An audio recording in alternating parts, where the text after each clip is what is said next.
people, it's your boy Osman back again with another Manchester United podcast. It has been a while. It's been a while, but nevertheless, I am back with another fucking podcast for you lovely people. If you are tuning in live at any point, please drop a like, subscribe to the channel, get your comments in. I will be joined by Jerry very shortly, but listen, so all of you watching it on repeat as well, please get your comments in down below. Follow our socials. My socials are in the description and on screen. And also you can follow Jerry's socials. They will also be in the description. We got the United Way in the building. Yes, boys, you love to see it. Listen, let's get into it. I want to get everyone's comments in. James in the building. Hello, James. Hopefully you're doing well. Otherwise, Zidane is also interested. Okay. As you can see from the title, Brandon Rodgers close to Man United. That is the question on today's agenda, or the question of today's podcast. We'll be going through that in a bit of detail. We're going to leave that towards the end. We're going to start with a bit of backstory on Ollie and how he's getting on so far. Bit of thoughts on Sancho, Pogba's potential contract, and then we'll go to Brendan Rodgers and, of course, the Glazers out protest. Unless you've been living under a rock, you will be well aware that the Glazers are, the protest for the Glazers out movement is tomorrow. So we will be touching upon that, giving our thoughts regarding that matter, and hopefully just spreading a bit of awareness why that is happening, that kind of thing. So without further ado, let me get into our co-host for today. As always, we got the homie Jerry, United Team Talks finest, in the building. How you doing, Jazza? How you doing? Good, what's good? Long time, man. Yeah, I know it's been a while. Look, every time international break happens, man, I just like a break, man. I just like to enjoy the break. Obviously, did the show on the Monday. I was going to do this show yesterday, but I thought, you know what? I just had enough, to be honest. I'm sure a lot of Man United fans can relate. There was a lot of speculation going around, and just a lot of things going around regarding the situation. And to be honest with you, I've had it up to here, to be quite frankly honest with you. But have to come back, give the content to the people. But listen, let's get into it. First and foremost, just want to start with a bit of Ole Gunnar Solskjaer. Of course, I'm not going to go into Ollie out and the nonsense. Obviously, we know that. But just want to talk about Ollie in general. Firstly, you know, of course, for me, this is the thing that's really irked me this week. The fact that he's been sent home on holiday. I mean, I don't know if you've seen my tweets or not, but I've been tweeting it religiously practically every day. I just don't understand how a manager of Manchester United Football Club could be going through such a poor vein of form and get rewarded with a holiday. I mean, some would say it's a potential opportunity for him to clear his mind, come back with fresh eyes, as the saying is. I just don't think that's going to be the case for me. But Jerry, what are your thoughts on Ollie living his best life, going home and just chilling, basically? I'm shocked, man. Like when I saw the pictures, I thought it's a bit weird, isn't it? Like he's taking his whole family there. Has this even happened before with previous managers? I'm not sure.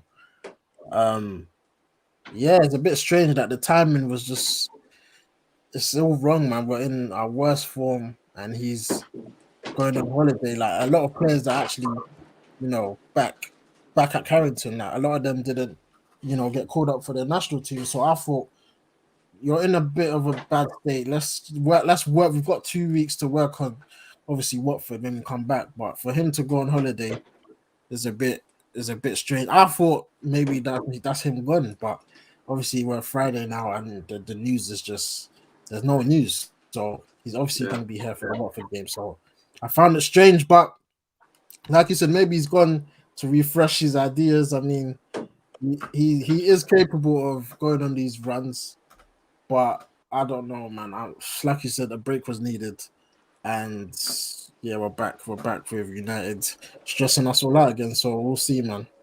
We'll see. Yeah, I mean, it is very bizarre. I must say, like, for me personally, as you said, I thought this was the end of Ollie. When I seen him with the bags, with that photo with his family, I thought this was the end. I thought, you know what, they've sent him away, they're going to sack him. I mean, you've seen a lot of reports, people comparing it to the scenario with Louis van Gaal, where he got sent away on holiday and then he got sacked. Oh, did you? I can remember that. Okay. Yeah, I mean, but I've seen a lot of people talking about it on Twitter. So, again, that might not be factual, but that's just what I've read.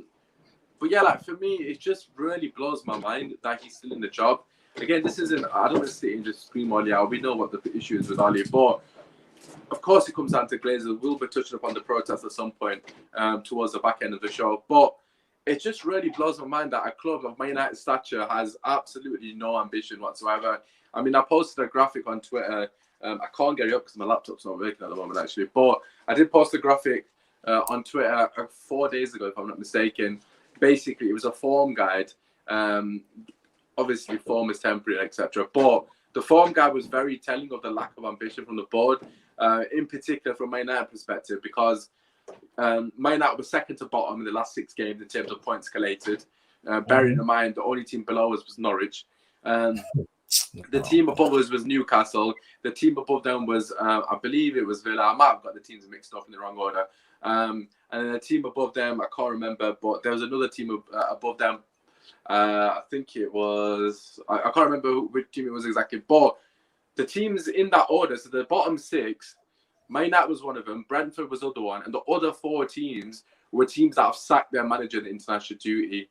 I can't remember which teams off the top of my head. Obviously, Norwich being one, Villa, Newcastle. There's someone else I'm missing out. Oh, Tottenham. Yeah, correct. That's it. I don't forget about Tottenham. Yeah, so them 4 teams have sacked their manager, but Manchester United have kept their manager. And our form is worse than most of their teams. And people will say that, obviously, Oli, has got credit in the bank for whatever reason. People say that. I mean, for me personally, he hasn't got any credit in the bank because he lost in the Europa League final. This was the real season that the pressure was on Oli. This was the season where expectations were high, not just to get top 4, but the expectations were to really kick on and basically win a trophy. So for me personally, is that even more surprising in the sense that because Glazers haven't pulled the trigger, or do you just expect that from the squad? Is it even Glazers at this point?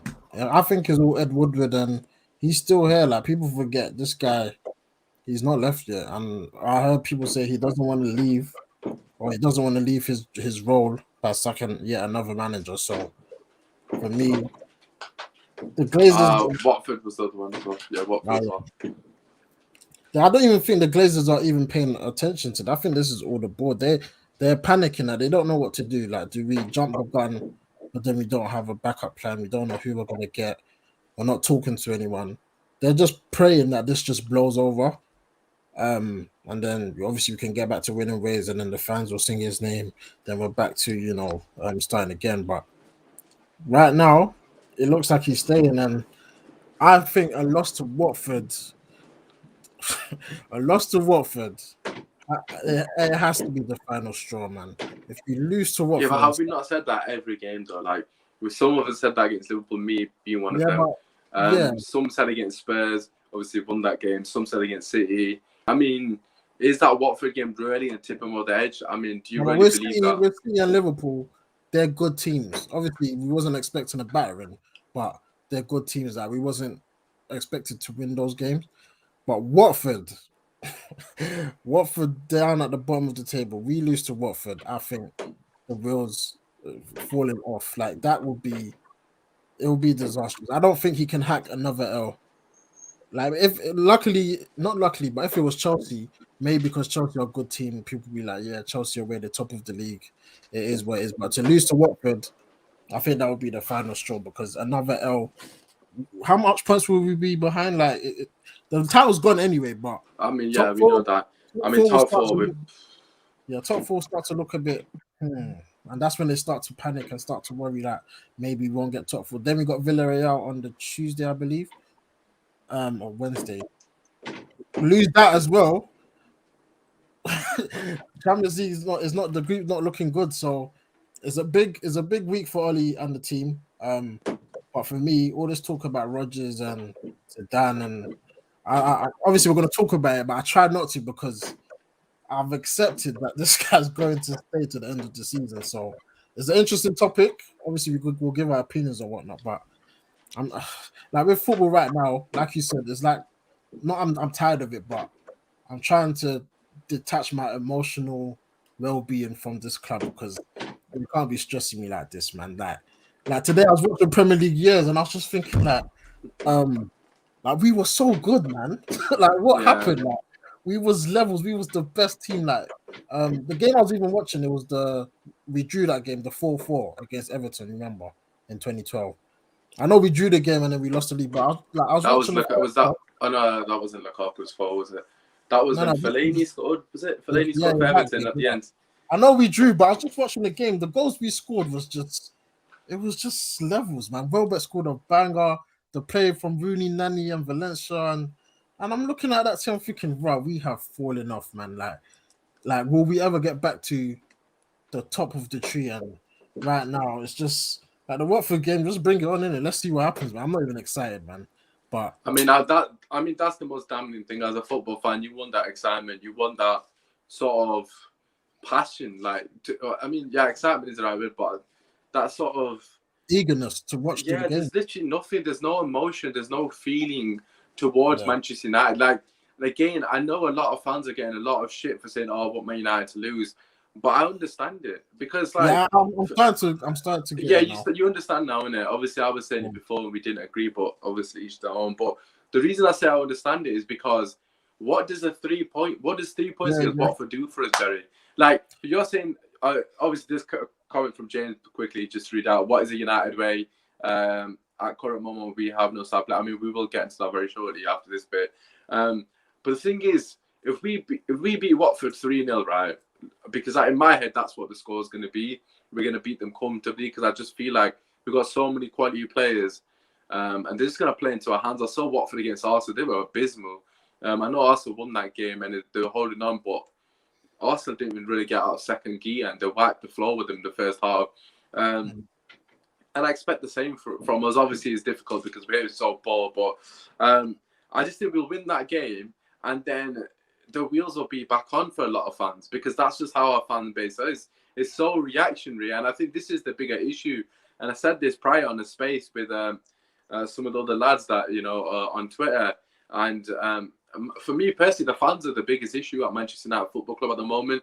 I know a lot of people say, "No, how does that make sense?" The Glazers or the manager or the players, etc. The reason I say the fans are the biggest issue at Manchester United Football Club is because we're accepting this mediocrity. And what I mean by that is, I'm not saying that the fans should be breaking down the stadium or doing anything or necessarily pulling banners out or whatever you want, being toxic in the stadium. But what I'm saying is, let's just say we beat Watford, right? Let's just say we get a result against Chelsea. Let's say we get a result against Arsenal. Let's say 7 points out of 9 games, which would be a fantastic return, yeah? Out of them 3 games. I mean, fantastic, a bit over egging it, but it would be a good return. But the fan base is then going to start singing Ollie's at the wheel. They're going to forget about the issue, which is the Glazers. People, that's the thing. They're so reactionary. We're either one way or we're the other way. We're either really high or we're really low in this fan base, which is something I've noticed a lot. I mean, for me, it's a real issue because we have to be consistent with the protests. We have to be consistent with that sort of dismissing of the Glazers. We can't just get happy over a couple of wins and then forget about the real issues. I mean, the bigger picture is Ollie's not good enough to manage Manchester United. That is my personal opinion. If you don't agree with it, that is fine. However, the bigger picture is that Ollie's not good enough, but most importantly, the Glazers are killing the club and they're lowering the standards of the fans week in, week out, because they are telling us that if Ollie gets a couple of points, let's say it beats Watford, let's say it beats Chelsea, whatever. I don't think we will, but let's just say we do. Then those 6 points, and then the narrative will be, well, why are Man United fans so negative? Neil Ashton will do that spin, media finest. Why are Man United fans so against Ollie? They won't mention Glazers, but really they're thinking Glazers. Why they're so mad against Ollie is only someone so points off the top. And that is going to be the narrative. That's going to be the consistent theme throughout the entirety of the season. And Ollie can't sack himself.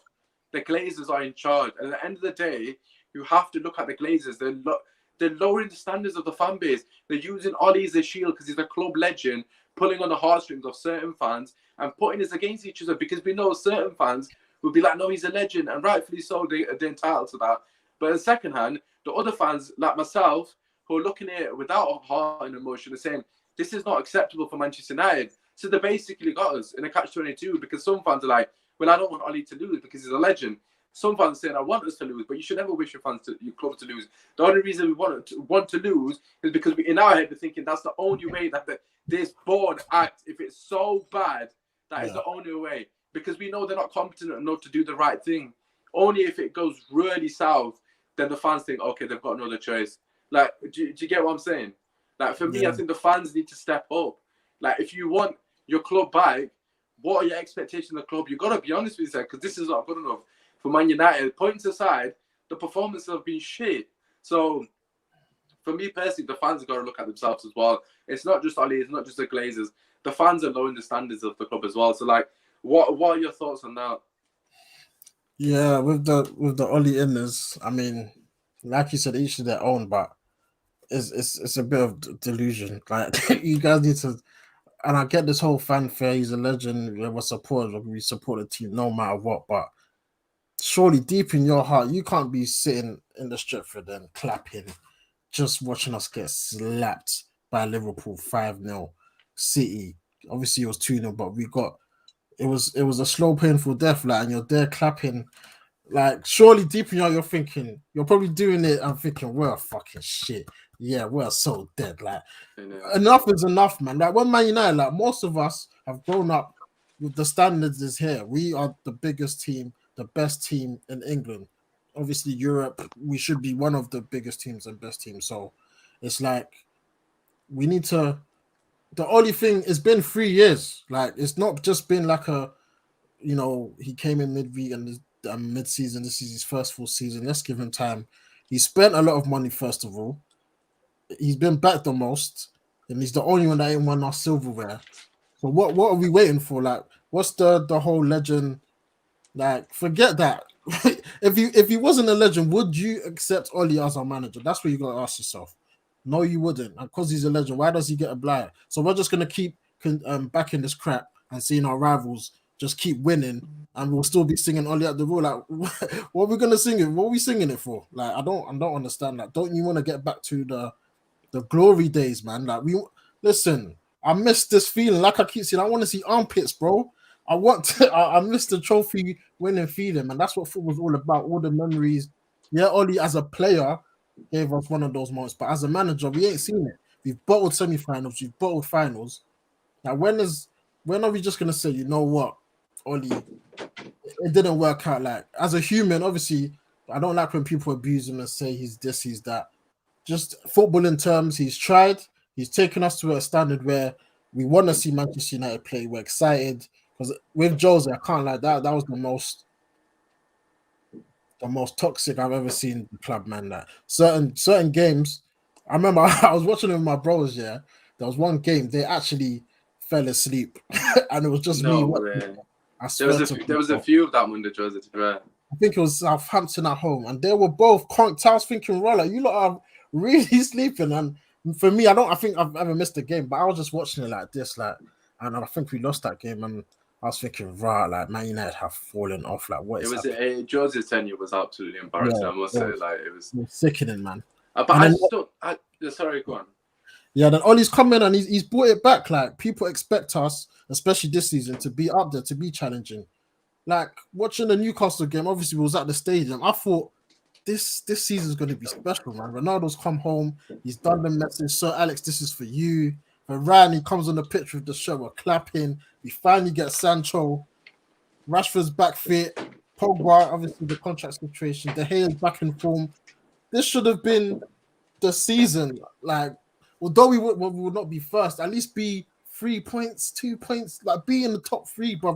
We're nowhere near. How Arsenal above us, man? For goodness sake, bro.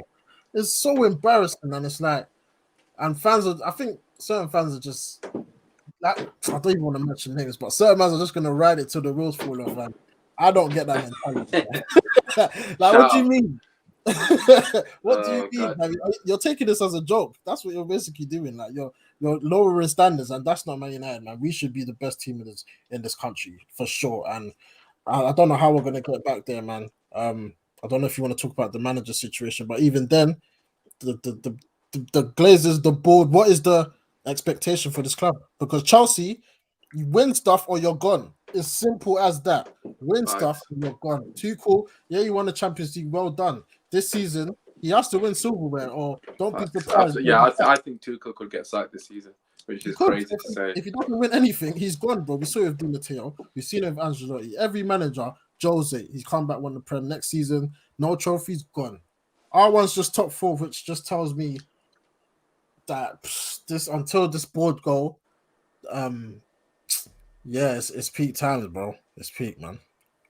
Without a shadow of a doubt, man. I mean, I think for me that's the most important thing. Like, what are the standards what are the standards from the board? Like, what do they expect from Manchester United Football Club? It's never been apparent that our standards are to get back to where we want to be in terms of competing with the top, the top tables, so to speak, in Europe. As you said, Manchester United should be in that conversation, and we just haven't been. And also, like you said, and I've said it on numerous occasions, they don't care if it's fourth, third, second, or first.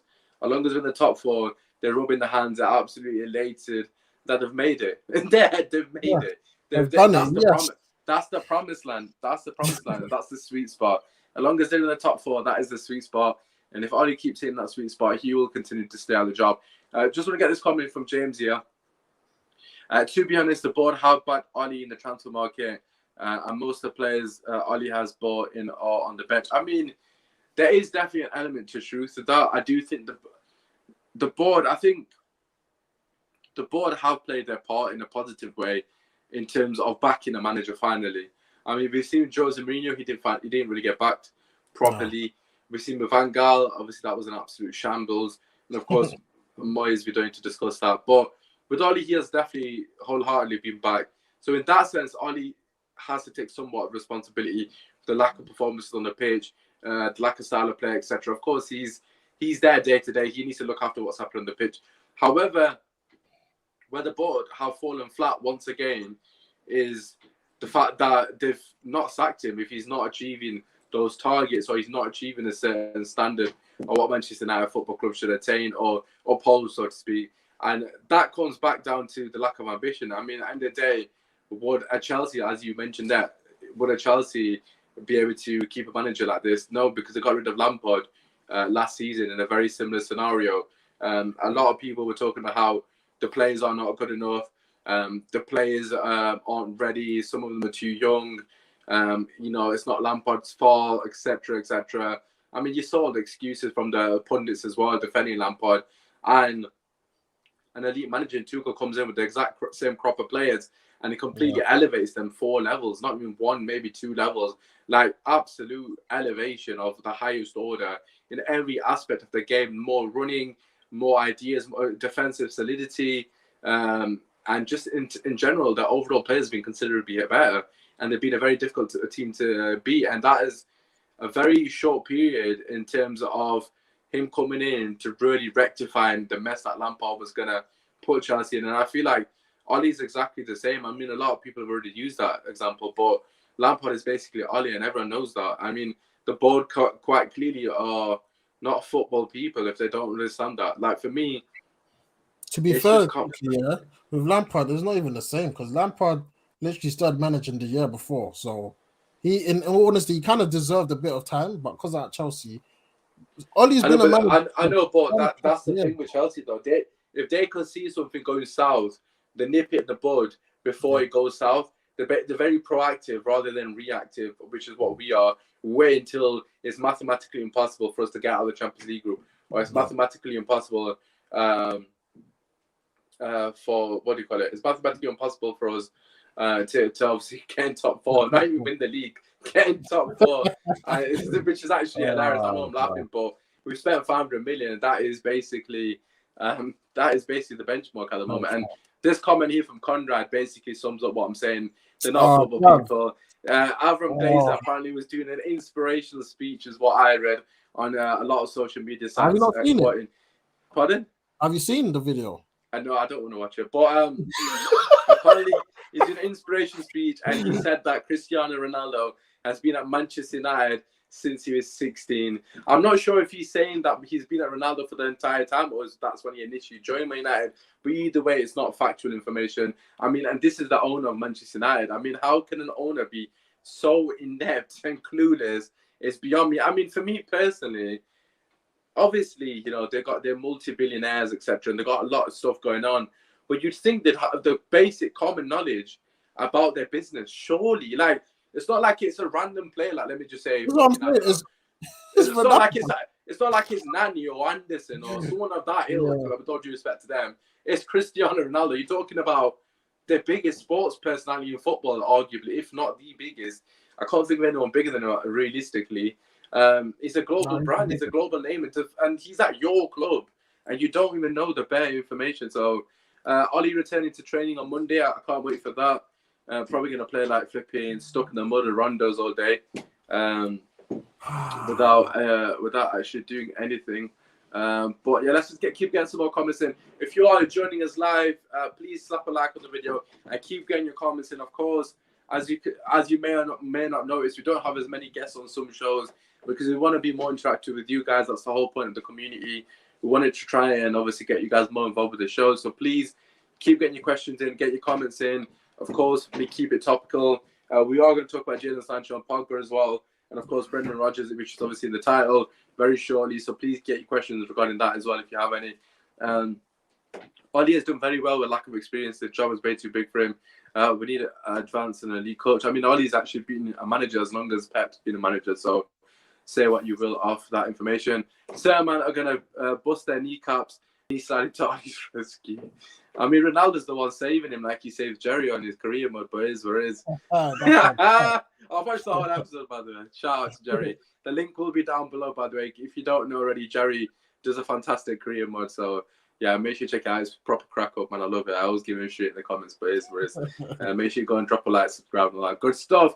If the next manager comes before the Jan transfer window, I'll give him till the end of next season. So I'm assuming not this season, the season after. So 18 months. Interesting, Jerry. What are your thoughts on that? I'm giving him this season. What do you mean? Obviously end of next season, so not this season. The season. Yeah, I know, but for me, the reason why we're getting a new manager so you can get Sancho out this season. I'm not here just for we'll give him till next year. If we can achieve something this year, you must go and achieve it. You're not just here for a couple months experience and you're just finding your way.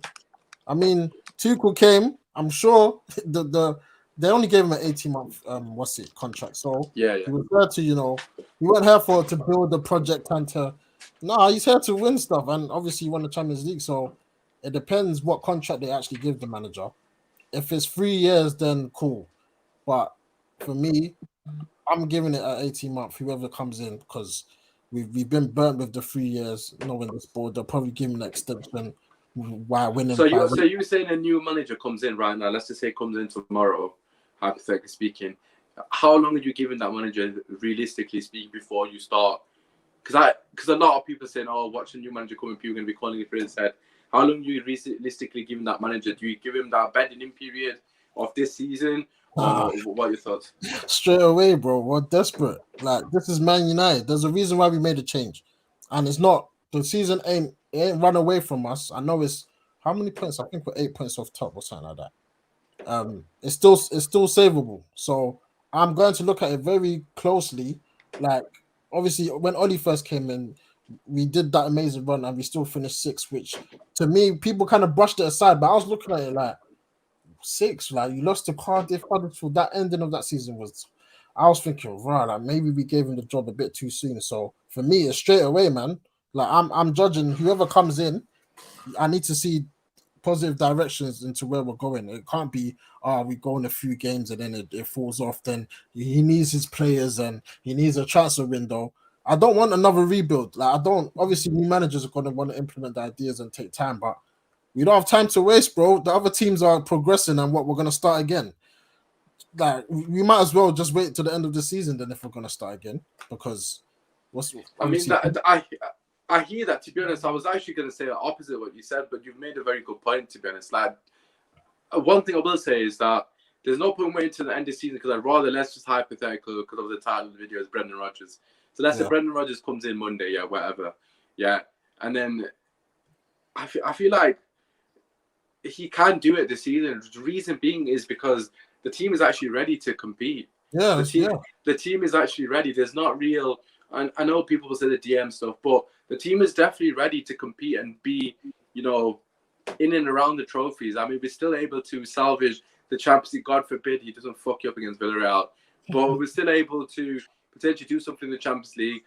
I mean, the league is completely done for me, realistically. By the time I get sacked, so the league will be out of question.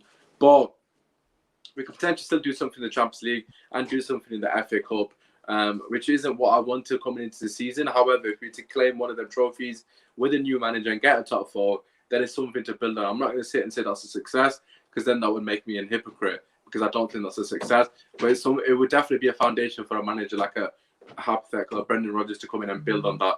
So there's definitely a point what you're making there. I do agree with you to an extent that a new manager does need to come in and hit the ground running. But in saying that, I think it would be harsh if a Brendan Rodgers hypothetically comes in and finishes, I don't know, 5th, and Ollie be like 12 points off, and he finishes 5th, and then people are calling for his head straight away.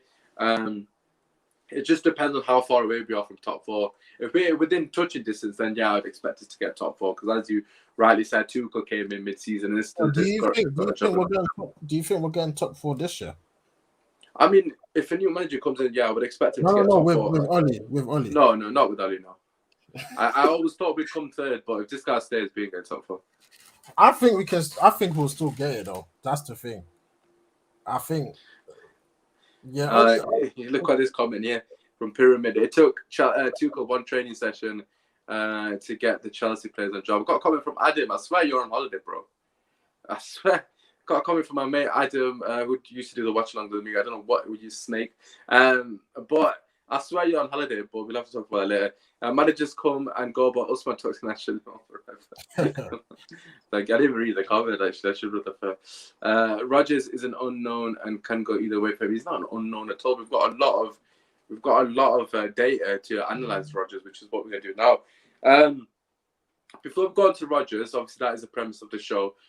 So please get your thoughts on regarding that. Rodgers Liverpool connection doesn't bother me much. I don't want the new manager to have any sentimental baggage, and he will be hungry to prove that was wrong. I mean, that's a very good point. We'll get into that very short. I just want to quickly brush up on some of the news. Obviously, we haven't done a main out podcast this week, which is a bit uncommon for this channel. We normally do one every 2 days. So if you're not subscribed, please just subscribe. We upload every single day. Just this week, because it's international break, I've just taken a bit of a break, to be honest. But let's just quickly touch up on 2 things. First thing, Jadon Sancho. Yeah. There's a lot of speculation that Ollie's trying to make him into a right wing back. I mean, what are your thoughts on that matter, Jerry? First of all, I don't believe it. There's no way. Like, I don't think. Ollie's not that dumb to do that, man. I when I first saw it, I laughed, but I don't think Ollie will ever do that. I think he'll rather persist with Wan-Bissaka there. Sancho just ain't gonna play. If we're playing 3-5-2, he's not playing. I think the only way he plays is if we go back to the 4-2-3-1. The wing back.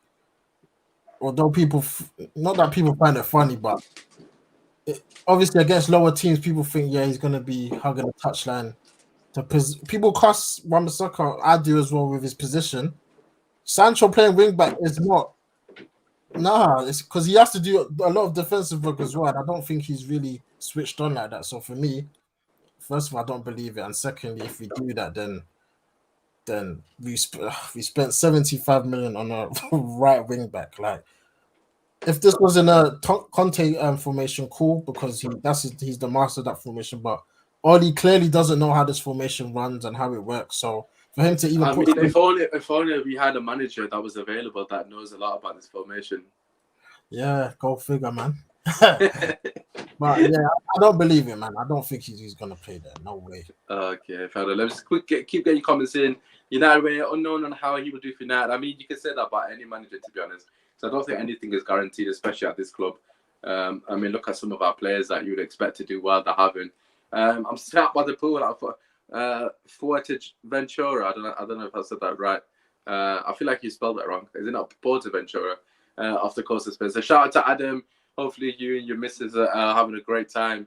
I know it's a birthday, so happy birthday to you, Soph, if you're watching this. Sancho as a wing back is hilarious, absolutely. Speculation that Sancho could be leaving on loan or permanent deal. I mean, I don't think there's any truth to that. Because it's way too early. I mean, Ahmad is smashing it, by the way, under 23s. I don't know if you know right. That goal was mad. Kirsten, also, imagine how the Scousers will feel. It could be successful at United. I don't think Rodgers will be any worse than any sorry, then at Liverpool, sorry. The question is, can he take us over the line? We'll be answering that question very shortly. Rodgers over Poch any day, which is another comment that I'm seeing. But yeah, so let's just quickly give my thoughts on Sancho thing. For me personally, Sancho right wing back. Honestly, if I ever see that happen, Oli best pack his bags, and that is embarrassing. There's nothing else to say regarding that matter. Sancho was one of the brightest sparks on the right wing firstly, which he hasn't really been featured on. But secondly, in Europe, Sancho was one of the brightest sparks in Europe. Predominantly a creative winger. I mean, for the last 2 seasons, he's got 20 assists back to back. And the season before got 17 assists.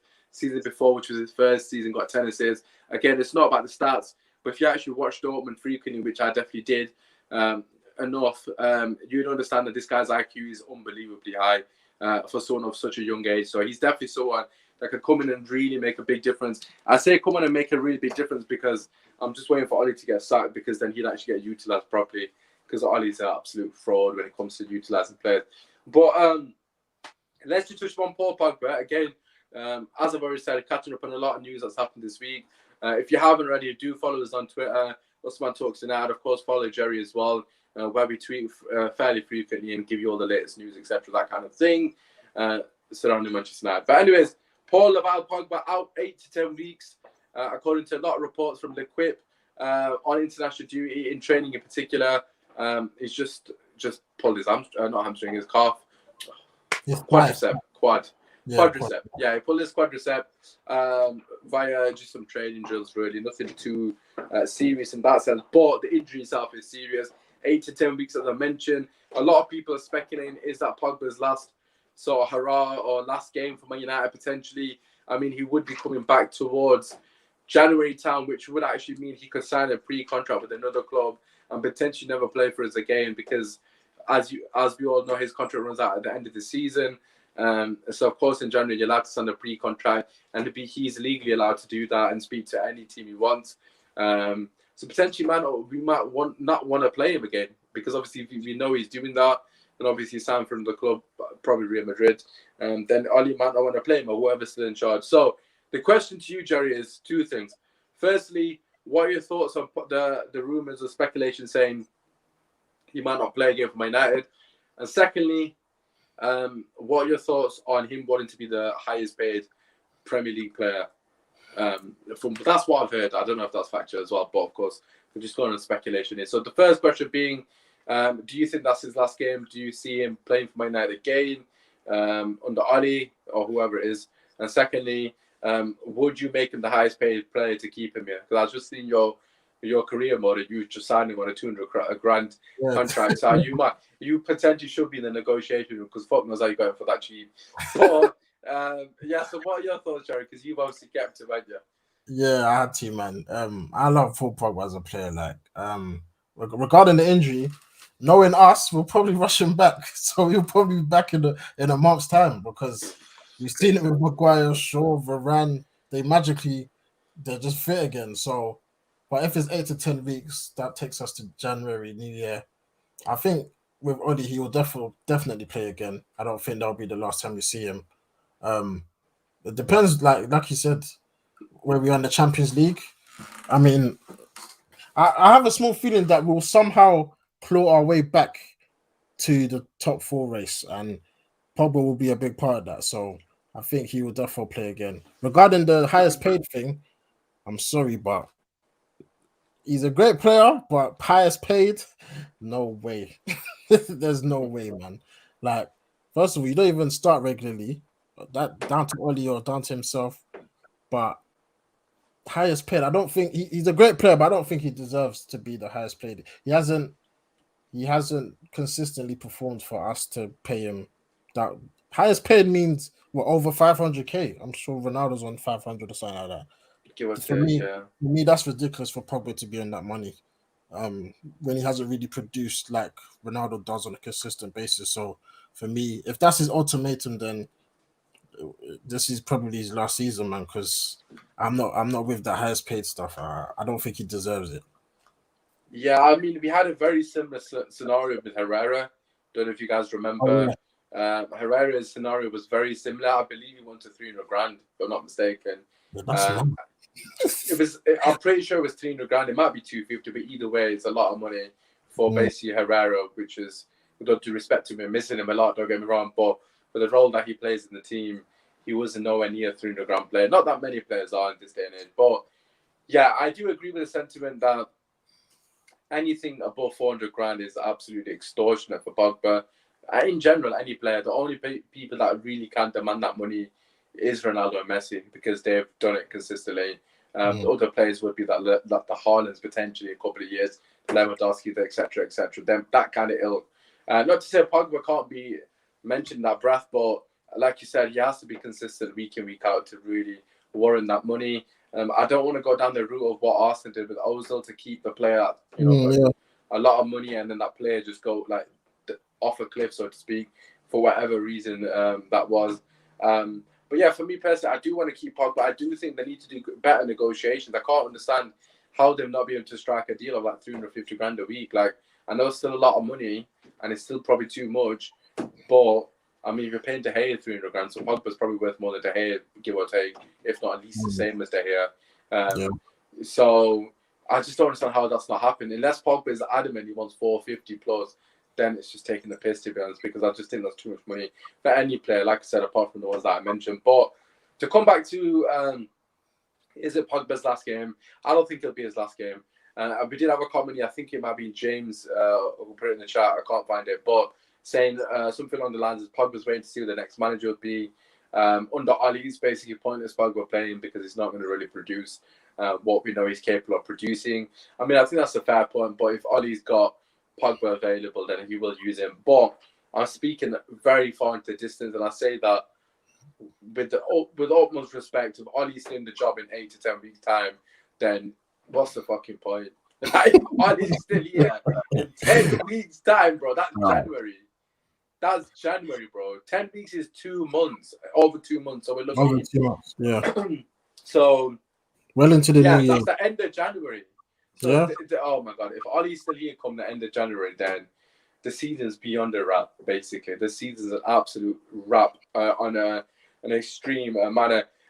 Akil actually just reminded me something regarding the comments. So we want to touch on Brendan Rodgers, but keep getting good. Did you see KDB's comments? Have we seen them? Yeah, I've seen them. So just to make it very clear, in fact, I think he's pretty actually. Do you see KDB's comments on them stopping training after 10 minutes because they didn't know how we will play? It's comical at this point. Yeah, so just to clarify, I'm sure most of you will have seen it, but in case you haven't, basically Kevin De Bruyne was interviewed, and they basically asked him I'm assuming what were your preparation were for the Man United game, because it was a training session. But yeah, they asked him what your preparation was, and he spoke about Pep Guardiola and how meticulous Pep is every game, prior to every game. Obviously, in training, they focus on the opposition and how the opposition is going to play. And obviously, they try to think of ways to obviously combat that. Pep stopped the training, as it says in the comments here, after 10 minutes, basically saying, I haven't got a clue what Ollie's going to do. Is he going to play 3 at the back? He's going to press. He's going to counter-attack. He's going to do X, Y, and Z. Basically saying that no one knows what his style of play is, my guy. So how am I going to prepare for this game? That is embarrassing to me. I mean, I'm going to brush over it very quickly because it's not really a topic that we need to go into too much detail.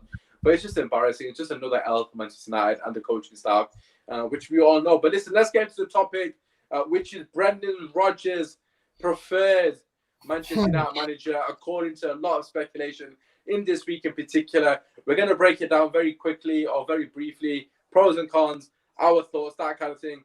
Get your thoughts in the comment section. Apparently, Slabhead scores that waste on only scores for England. I swear to God.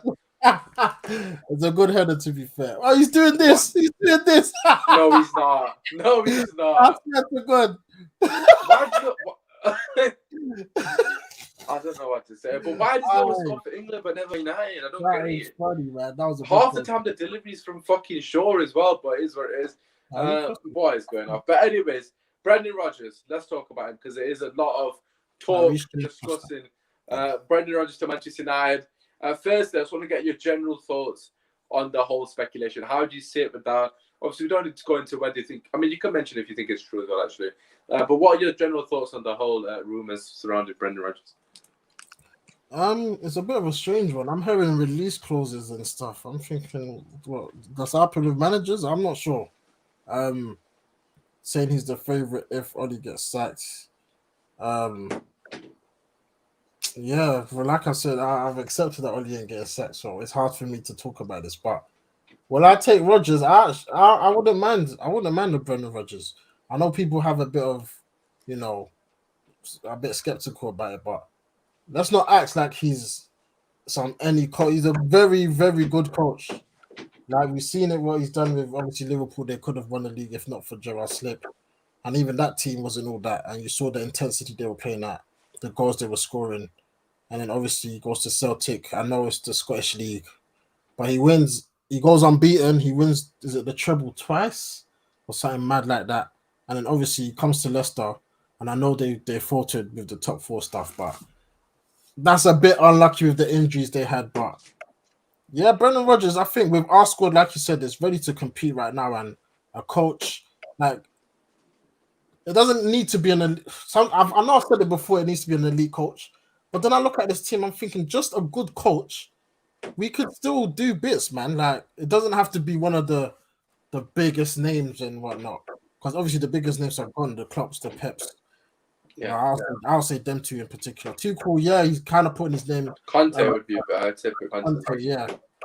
But Brendan Rodgers, very good coach, man. Like, and obviously, hopefully, he can bring some of the Leicester boys because there's a lot of players in that team I will take at United. So I like Brendan Rodgers. If he comes to United, like I can't remember who said it, but the Liverpool lot, if we can be successful under Rodgers, that would be I would love that so much. And yeah, Brendan Rodgers, he's proved him. Not that he's proved him. So he did win the FA Cup. People say he's a bottle job, but he's actually won a trophy. He's won the Community Shield as well. And I think obviously the Liverpool stuff, I don't really care about that stuff too tough because even Matt Busby played for Liverpool. Obviously the history now is a bit different, but of course. Listen, I want to win. None of the sentiment stuff about the DNA, bruv. Forget all that. Football's changed, man. There's not even rivalry in football no more like that. Anyway, so for me, it's about getting the best man for the job at the moment. And if Brendan Rodgers is free, I mean Zidane doesn't look like he wants to come. Conte's gone. Poch is in the job. Ten Hag's in the job. Obviously, Rodgers is in the job, but we've seen it today. I mean, not today, yesterday. Gerrard's in the job. Aston Villa said, we want Gerrard. Let's go get Gerrard. And he came. Yeah. If we go to Leicester, I know they've bumped us with Maguire. But if we go to Leicester and say, we want Brendan Rodgers, we have to pay this amount, I think we will actually pay it. Well, if they've got a release clause, they don't really have a say in it. And like, he will come because he's a snake. So he's already snake Celtic. I mean, it's a step up, man. Manchester United. I know, but let's be real. He snaked Celtic, didn't he, for Leicester? Did he really, though? How did he? I don't think he did, man. I mean, mid-season thing. Basically, what Rodgers, I think he's done Gerrard with the Rangers. So, look, I understand Premier League is more important. Yeah, Premier League, man. This is where it's at, man. Like, yeah, absolutely. I mean, for me personally, a lot of comments are saying the same thing. Anyone's an upgrade to Oli seems to be the general consensus. Of course, we know that anyways, but I think it is important that it is the right appointment. I don't want to appoint someone for the sake of appointing someone, if that makes sense. However, on the flip side, if it was up to me, I would get an interim this season. Sort of, I mean, Ragnarok is available. I don't even know how to pronounce his name. That's not right. Ragnik. And Ragnarok is obviously from Thor, but I keep saying it. That film is sick. I love that film. I know, but I'm going to keep saying Ragnarok. I know it's from Thor before people kill me. But anyways, yeah, so he's available. Not that I know a lot about him. I know of his CV, etc., but I'm not going to sit here and say I don't know X, Y, and Z about him, of course. But, you know, Gus Hiddings available. Again, not someone that you'd want ideally, but as interim manager, he can probably do a job, potentially pick up a trophy here and there. Because I want Ten Hag. I mean, I know I've said a lot of other names. Zidane was I would want Zidane. I don't think he's available. Luis Enrique, I don't think he's available. But I generally think we can get Ten Hag off Ajax. And I know that people say, well, why can't we get Luis Enrique? I just got a feeling Luis Enrique is more likely to stay. Because if we, obviously, I'm talking end of season, May, I don't see an international manager leaving in May when they've got a World Cup 3 months later. So that doesn't make sense to me. Because obviously, he wouldn't do that to his country, I would imagine. So I might be wrong, but I just can't see that happening. It seems like he's got a lot of good morals, etc. So, yeah, for me, Ten Hag would be a brilliant appointment. The thing with Brendan Rodgers is, right, he's definitely an improvement, Ollie. There's no denying that. He's got Premier League experience.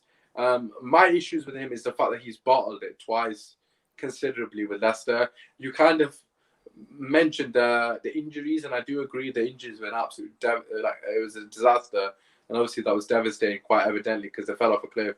But as a manager, that does worry me. The Liverpool tenure, that gives me a lot of confidence because it was Gerrard's fault that he didn't win that league title. Let's keep it real. I mean, if he doesn't slip, thank God he did. But if he doesn't slip, there's a strong chance that they win that league. I mean, of course, the Palace game happened, etc. But that slip was very influential. So fair play to Gerrard for doing that. So there's a lot of pros and cons. So let's go into the cons firstly, Jerry, and then we'll go into the pros. If you're in the comment section, keep getting your comments in. I want to read them out. So Brendan Rodgers can get Ndidi. Imagine a Van der Beek and Ndidi midfield. This is what I'm talking about. This is why I'm not. We'll get into the pros and cons very shortly because that is definitely one of my pros. You guys know I want Ndidi badly. I've wanted him for a long time. Ralph Ragnick would be a great interim. That's what I'm saying. Can get interim in. Ragnick wants to come because the board doesn't want to lose any control. This is what I mean. He comes back to the board. They're fucking twats, basically. Sorry for my language, but Koeman to the end of the year, absolutely not. I'm sorry, I'm not even going to ask Jerry that, but he's had an absolute nightmare. I don't know anything about that scandal. So, and again, I don't want to get into any legal stuff because I don't know anything and I'm not a lawyer. Let's just go. Luis Enrique is elite. I can see him managing City. That is a very fair point. I think Ten Hag potentially at City as well. To be fair, the football Rodgers played at Swansea was class. Yes, it was. Ten Hag Zidane for me. Wasson's basically mentioned every name, but we love that. Also, people wanted Poch despite not winning anything. The Spurs with a superior squad. At least Rodgers won a cup. I mean, that's a very fair point. If you do watch my content regularly, you know I don't want Poch. Jerry knows that. I always have a running joke with Kojo and the Mandem, all loving that in the chat. That I do not want Poch. That's a good point. That Leicester getting over the line last season has somewhat swayed me in a positive way, I must say. But let's get into the pros and cons. We'll start with the negatives firstly, because obviously we finish on a positive. What are your cons for Brendan Rodgers, hypothetically? If again, this is all speculation. We're not saying that he's coming, etc. But this is just what the general grapevine is saying. So what are your thoughts? Everyone get your cons in as well in the chat. So I will keep putting them on the screen. Obviously, I might not read them all out, but I'll put them on the screen. So if you've got any cons for Brendan Rodgers or negatives, whatever you want to call it, put them in the chat. Jerry, over to you first. If you've got any, obviously, I'll try to think of some as well because I'm trying to think now. What are your thoughts? Cons? I'm trying to think, like, is there really cons? The only con is that he's not. Oh, Harry Kane. Oh, that's easy. Harry Kane scored a penalty, yeah. Yeah, can't miss from there. Cons. It's just that his name is not fancy. Like Rodgers, people think, oh yeah, Liverpool, this. I'm thinking of another con. He won the FA Cup, so I can't really call him a bottle job. He's won trophies. He's won at Celtic as well. Very good. I'm saying all the pros. All right, okay, Jerry, let me go because you go, and then I'll try. You're not really doing a good job. I mean, which is fine because if you want Rodgers, then you want Rodgers, isn't it? So I don't mind Rodgers. Yeah, so it seems like you're more positive regarding the matter. First and foremost, this one is what I agree with. Rodgers plays only one way. I think, for me personally, right, I like the way he plays football, so that is a positive. However, on the other side of it, because obviously there's always two sides of it, he doesn't have a plan B. And I've seen a lot of times this season that, with Leicester in particular, they're not really flying at the moment. Anyways, I know the part of those which is difficult. But Leicester, for me, under Rodgers in particular, they've not really been consistent. I mean, they've had moments of consistency, obviously, because they've done well throughout the entirety of the season, here and there. But in terms of the performances, they're very up and down. A lot of the games I've watched them, they've done it well on the counter-attack, as they always do. You're talking about this season though, because the last two seasons. No, in general, like they've done well last two seasons. They've done sick, man. They've done exceptional. I'm on about the style of football. Like it's like but they're missing. They're missing big players like the right back. Yeah, true. I don't know, maybe I'm being harsh, but I do agree. I don't think he has a plan B. I was gonna say he played a lot of counter-attack football last season, but at the same time, I suppose that's a different element to his game in a sense. But yeah, for me personally, that is definitely a negative. The other thing I would say is he's not really dealt with big egos, which is what I would say. He's not really dealt with egos. I can't say that he's not been at a big club because obviously he's been at Liverpool. with all due respect to them. So he's got that under his belt, but I don't think he's dealt with egos very well. In the sense that he's just not really had to have that situation. Like at Liverpool, he had the Suarez's, the Gerrards, but they're not really egos. I mean, Suarez wasn't an ego at the time. Gerrard, of course, hasn't really got that persona about him. Man United is a different ball game. How is he going to deal with rotating the squad and keeping everyone happy? That's something that does worry me about any manager, not just Brendan Rodgers coming to Man United, because that is definitely somewhat poison chalice. It's like even watching you on Korean mode, I'm sat there thinking, this guy's never played Rashford. Like I was saying to you in the chat, bro, you not played Rashford, and then you were like, shit, you felt sorry for Cavani, so you gave him a game, and it didn't work out for you, and then you subbed him out. Yeah. But it's like, even for you, you're finding it difficult. You're chopping and changing constantly because you're like, this guy's not happy, etc. So that's definitely something he's not really had to deal with at Celtic. He's not had to deal with that at Leicester. He's not had to deal with that at Liverpool even. He's always had a consistent 11 at all them teams, if that makes sense. That's not really been something that he's really had to overcome. So it'll be interesting to see how he deals with that. One thing I will say is, though, I don't know if you watch his podcast. No, the Beautiful Game podcast. Shout out them guys. Obviously, they do phenomenal work. They did interview Brendan Rodgers. I don't know if you've seen that. I've seen all of it, though. Okay, so I've seen a fair bit of it. And on a positive, when I was listening to him on that, like, it was really, like, heartwarming, like the way he spoke about the players, etc. It was fantastic. So I really enjoyed that. But let's get into positives. Obviously, before we get in, I just want to get some comments. Obviously, you're quite positive about the matter, which is fine, which isn't an issue. But let's just get some of the comments in. 2 seconds. There we go. Doesn't have a plan B. If Rodgers came in, might feel his staying character stays. No. I mean, that's a positive. We hadn't even thought about that. Oh my God, Kane has scored. Oh, I'm reading that. Let's have a look. Any other comments? Well, Celtic is a bigger club than Arsenal. I mean, I don't know what relevance that has. Big Ron in the building. Fine, it's been a while, Big Ron. I thought you were Neraz with me. Bloody hell, you haven't been on my show for about at least 10 days. Good evening, Big Ron. Hopefully you're doing well, my brother. But listen, let's go into positive then. Everyone get your pros in the chat.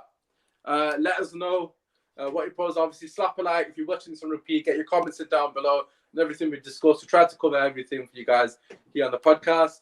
But Jerry, over to you. Let's go positive then, because obviously you seem very optimistic about the potential of It's not even positive. It's like people saying he doesn't have a plan B.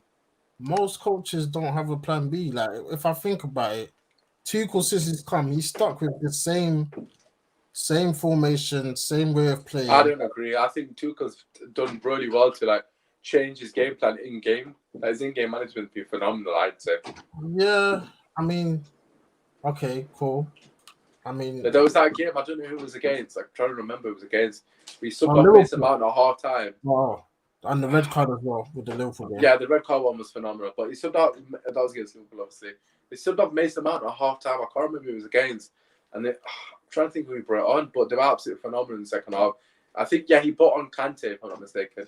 Subbed off Mount, brought on Kante, went to 3-5-2 and changed the formation in game. Obviously, they normally play 3-4-3, don't they? Went 3-5-2 to get more solidity in the middle of the park, and it really, paid dividends. So I do think he's got that in him. But with that though, it's because with the squad Chelsea have, you can do that with the squads he's really had a settled 11, and the bench ain't really been that strong. Like we look at Leicester now, their bench, you're looking at Daka. I think Daka's had a great season so far. Obviously, the Europa League, but their bench ain't really. He doesn't really have much options, so I don't want to bash him with the plan B stuff. Liverpool, he had the same 11. I mean, the bench, they had Jordan Ibe and Benteke and whatnot. There's a comment here backing you, by the way, Jerry. Pep doesn't have a plan B, but his plan A is... Yeah, that as well. Like Pep, but he can change the team. Like, we've seen it many times.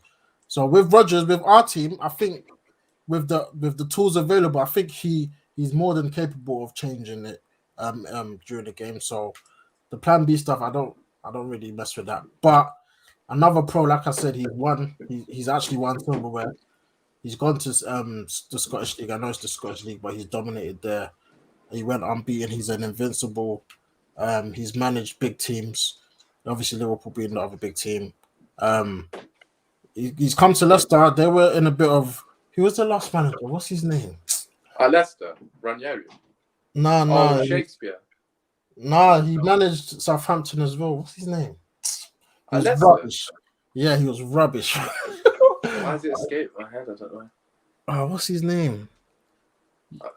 I feel like it's Silver, but he didn't. He went to Everton, Nah, it's didn't not Silva. It's he? I a don't guy know. who told me out, but yeah, I remember he was rubbish. And then What is this before Rodgers?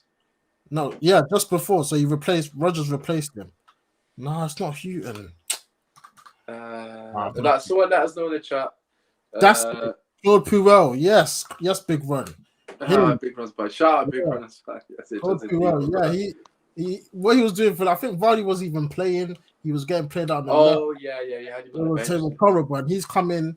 Obviously, you said. I mean, I think they've been consistent for the last 2 years. It's just that the final game or the final 2 games, they kind of faltered. But they're in the top 4 for most of. I think they were second for like most of the season. Yeah, and they fell off a cliff from January onwards, basically. Yeah, I mean, with our players, I think he should cope well. And like someone said with Swansea, we saw his football from then. Liverpool, high pace pressing.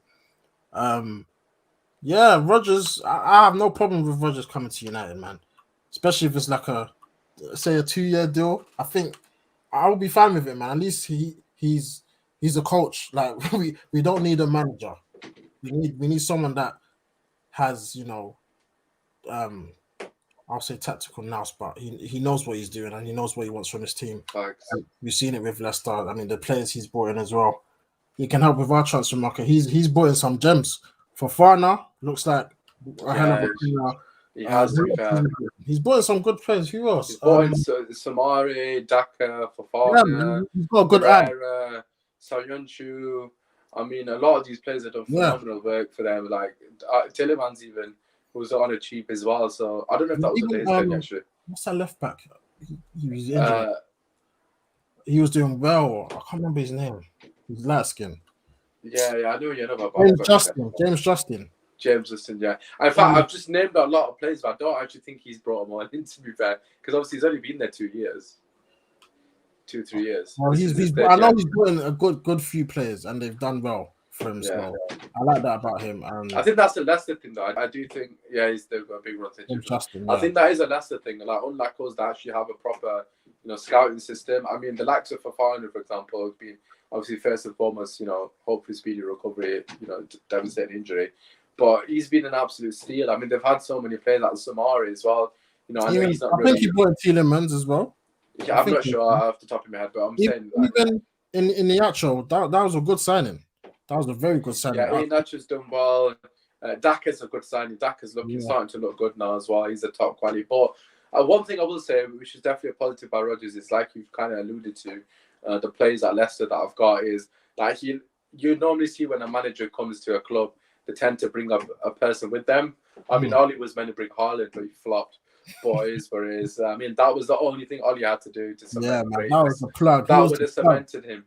That would have. Ollie was meant to bring Haaland. Haaland was his guy, basically. But of course, that didn't work out. But hypothetically speaking, Brendan Rodgers comes to Manchester United. There's a lot of talent from Leicester he can bring to Man United. Of course, they've already pulled our pants down once with Maguire, so we can a bit somewhat set. We have to be skeptical of that. But he will have that link. They might be able to sort something out. For me, if Brendan Rodgers comes and we sign NDD, that is absolutely quality. I know a lot of people are going to say Tillemans, and I know a lot of people will say.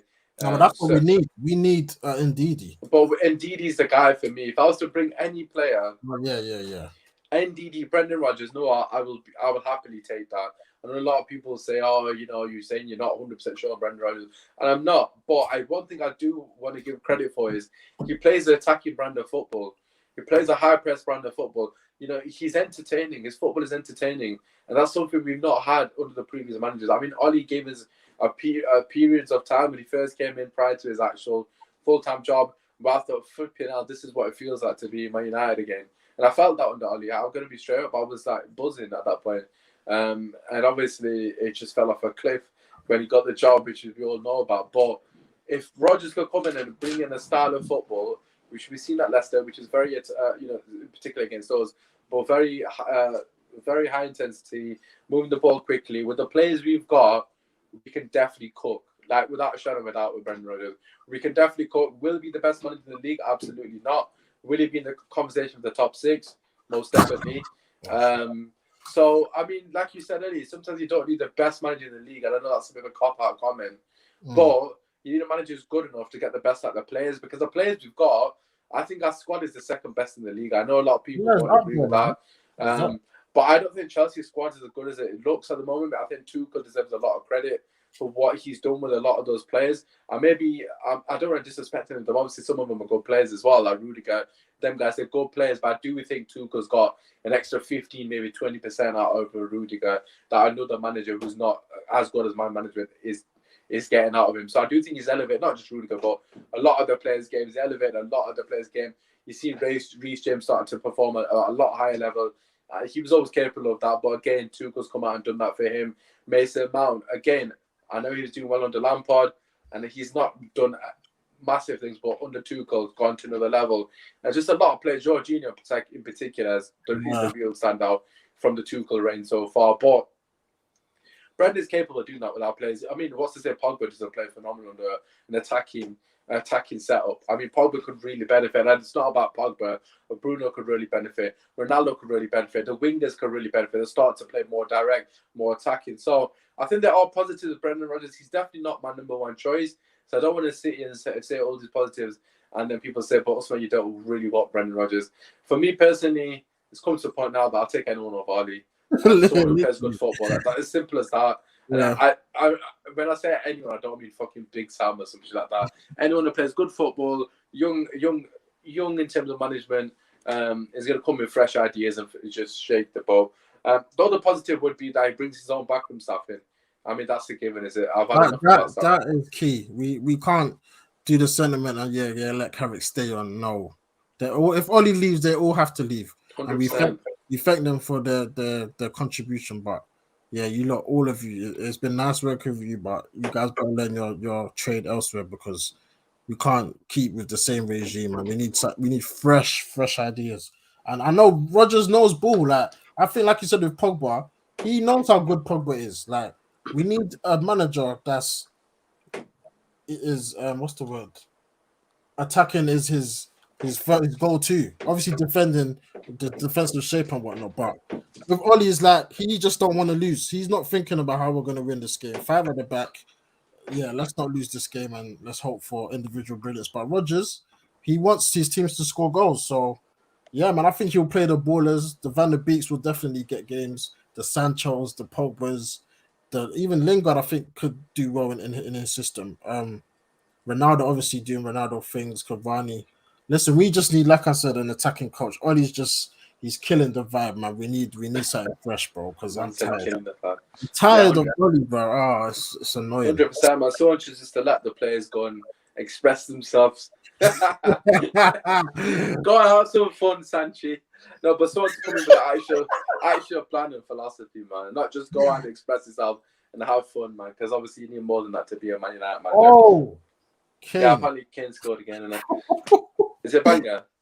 Well, he was like 4 or 5 yards up, but he smashed it, bro. Left foot. Yeah. All right, let's get this comment in because Akil's has put something.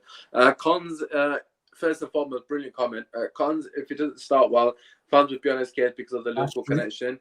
Very true. Not sure how he will handle the big characters in our dressing room, which is what I said earlier. Pros, no more Ollie Ball, good football. I mean, I think that comment is absolutely phenomenal. I mean, there's a bit of hate in the chat for Kane, but I don't really care about Kane. He's not my United player. But listen, make sure you keep slapping a like on the video. We're going to finish the podcast off with the Glazers protest tomorrow. Just a quick chat regarding that matter. Some of you may or may not be attending, but of course, I just want to give our thoughts on that.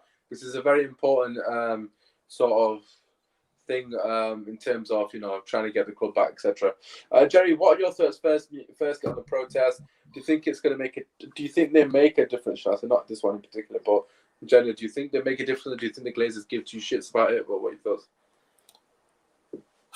It's a tough one, man. Like, with these protests, we're never consistent with them. So for me, it's like, I understand the cause, but the timing, I think the timing is right. But with being international break, I'm thinking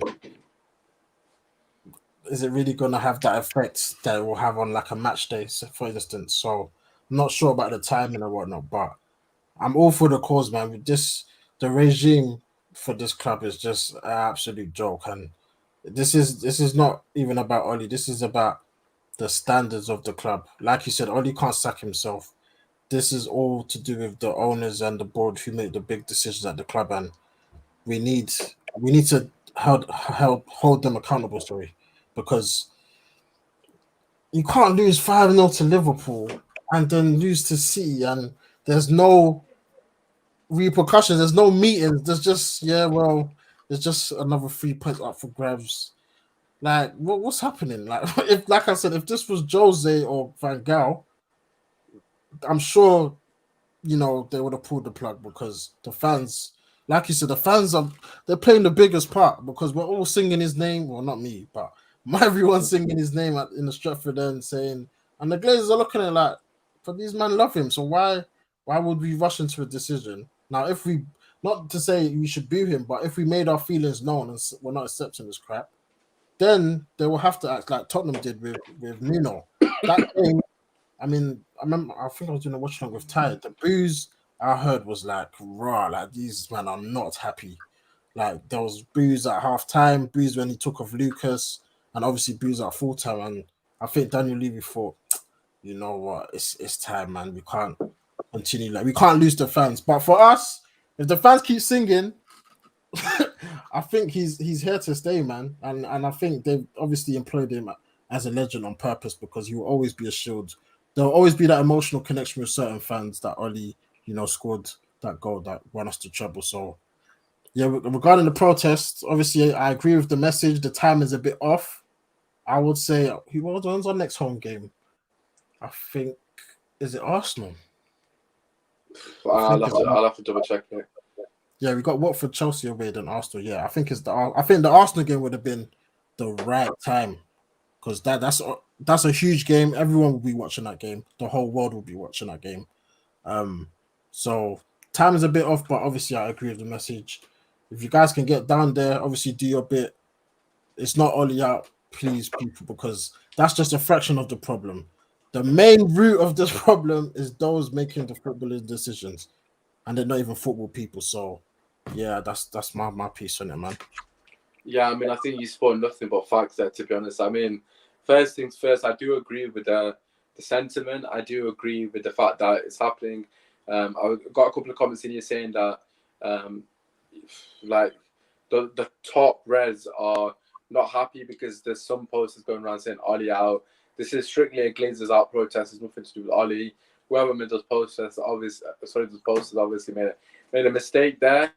Of course, from what I'm aware of, it was a 17-year-old lad that made that poster. So obviously they're young lads on it, so they're going to make mistakes. But in terms of protests itself, I think they are important. I mean, I've been to one myself this season. I can't go tomorrow because I've got quite a bit of duties in terms of work that I need to cover tomorrow. But in general, I just think the timing is very off. I mean, by all means, I hope that it's a great turnout. I just got a feeling it's not going to be. If you are capable of going, by all means, please go and support the boys. The more the merrier, without a shadow of a doubt. But I agree. I said it on the space earlier as well. I just think the timing's a bit poor. I think they should have. I understand people are frustrated and they want to go and vent that frustration right now. But this weekend, tomorrow, just has no. Yeah. It just has no weight to it. I mean, I use the example of the Liverpool game where we shut down the game basically. I can't remember if we delay the game completely or was it we delayed it. They rescheduled it, Yeah, then they rescheduled it. Yeah, exactly. So we rescheduled a game of that magnitude. May not be Liverpool, Sky Sports, everyone is there. That is breaking news. That's massive. That sends a real message. And I do think that message was heard loud and clear. Because it was spoken about. It was spoken about. Obviously, that was for the Super League, so it was somewhat different. But it was definitely spoken about. It was a universal. It was worldwide news, and I think this protest tomorrow won't really scratch the surface because it's not really doing much because it's not affecting them. It's not affecting the pocket. It's the world's eyes aren't going to be on it because it's like there's no game on. I think every home game for me personally, and I say this wholeheartedly. If you genuinely want the Glazers out and you're consistent, the fan base needs to unite. The fan base needs to be together. None of this he's right, she's right. This Ollie in, Ollie out notion. Obviously, by all means, you can have your opinion on the manager, but this is a bigger picture. We need to get the Glazers out. Or we need the Glazers to make a change in a positive way, i.e. give the fans back their club. The fans want success. Of course, we understand sometimes you're not going to get success, but we want to be shown ambition from the board, and we haven't been seeing that. So it's important that the fans come together. It's important that we're not divided. It's important that we're not toxic. And that's not going to happen unless everyone does their bit. There's so much toxicity within the Man United fan base. If you really want the Glazers out, you've got to be consistent. I would say personally, if I was in charge of leading the plans, I would say every single home game from now to the end of the season, we protest Glazers out. 1 minute before the game, every single game without shadow of a doubt. The same spot, the Trinity statue, every single game. Of course, they will eventually stop putting barricades, but again, we're making them do something about it because they're hearing us. We're making a change to them, and I think it's important that consistency is the key. Let's not win against Watford and win against Chelsea and then all of a sudden say, oh, we're not going to protest anymore. No, Reed. And people start singing Ollie's at the wheel. And again, this isn't me saying, oh, stop supporting your manager, but saying, don't lose sight of the bigger picture. Even if we're winning, we still need to be shouting Glazers out, because we didn't do that in summer. When we signed Ronaldo, everyone stopped about the Glazers out movement. Everyone completely forgot about it. Maybe I'm guilty of that as well. Yeah, a lot of us definitely are. So I think it's important that we stay consistent, we stay united, not divided. Unite and conquer, basically. The Glazers need to go. We need our club back. And for me personally, let's get the protest going and let's do him in a sensible manner together. None of the division bullshit. So that's my last sort of words on the matter. If you can get to the protest tomorrow, the protest is 3 p.m. Outside Old Trafford. From what I'm aware, I'm literally outside. I'd assume it's at the Trinity statue, which it normally is. If you can get yourself down there, please do get yourself down there. I will be there for the next one. Hopefully Arsenal at home, as you mentioned earlier. If not in the Champions League game, we'll see what happens. But nevertheless, that is the end of the podcast. If you are watching this on repeat, please get your comments and get your thoughts in regarding anything we've discussed. If you agree or disagree, we've covered quite a lot with the two of us. Obviously, slap a like on the video. Subscribe to my channel if you're new here. If you haven't already, please follow both mine and Jerry's socials. I will put the link down to Jerry's latest show, which is a fantastic series that is going on, which is his career mode. It's a class bit of content, so please go and hit the link. Go to his channel, drop a like on that video, subscribe to the channel as well if you haven't already. Jerry is obviously, basically co-host. He's the homie. He's here every week. So please go and support United Team Talk as well. But yeah, apart from that, Jerry, I'll let you shout out your socials. I've done it for you anyways, but I'll let you do it as well. Same thing, man. Just echoing what you said. Actually, no, this stream was actually, I would say it was needed, man. Like, I'm not that stressed, but I think obviously when we log off, therapy, bro. It will hit me back like, we'll come again. But yeah, man, right now, everyone, we need to stick together, man. Like this Ollie, obviously the dividing the fan base is not, it's not nice to see, because other rival fans are just laughing at us, and it's painful, man. Like, we used to ruin their lives, and now they're just loving it. So, but I always hold the hope that we will be back. Obviously, they might not be with Ollie; it'll be with someone else. But might not be with Ollie. Let's hang in there, man. Because listen, we're fans. We're gonna be back come Saturday, not tomorrow. Saturday 3:00. We're gonna all watch the match. We're gonna support the boys. So just echoing my channel. Yeah, United Team Talk. On the YouTube, like Osman said, I started the FIFA career mode, just a bit of fun on the side. And yeah, man, managing Man United is not easy to satisfy the players, give them minutes and whatnot. But and big up Osman Talks United, man. Obviously, I think you've hit 1.2 in it. Yeah, that's right. You need to hit 2K, guys, man. Like, let's push, man. Make sure you subscribe, like the video. This is a great channel. Obviously, everyone's welcome. We talk about everything. You got the Rival Show, you got the Man United podcast, and yeah, man, it's a great channel to be part of. So, guys, make sure you subscribe and like, and hopefully United Glory days are back. And yeah, man, that yeah, like I said, this was therapeutic, man. Thanks for having Without me. without a shadow of a doubt, definitely needed. But listen, shout out to Jerry, shout out to every single one of you in the comments who's come through. As always say, stay tuned. We have got a lot of content, as Jerry said. We have got the Rather Fun podcast on the Monday. If you haven't watched last week's, I can tell you it was an absolute banger. Or this week, should I say? A lot of arguments. A lot of arguments being tearing apart. Do what I do best. And this week, this Monday's gonna be no, it's no different. Basically, I'm gonna try and do a show tomorrow if possible. I haven't really got anything planned, but if there's any other news I need to cover, I will do a show tomorrow as well. But listen, apart from that, we'll be back on Monday, if not this weekend. It's been your boy, man. Hopefully, we'll see you guys soon. Peace.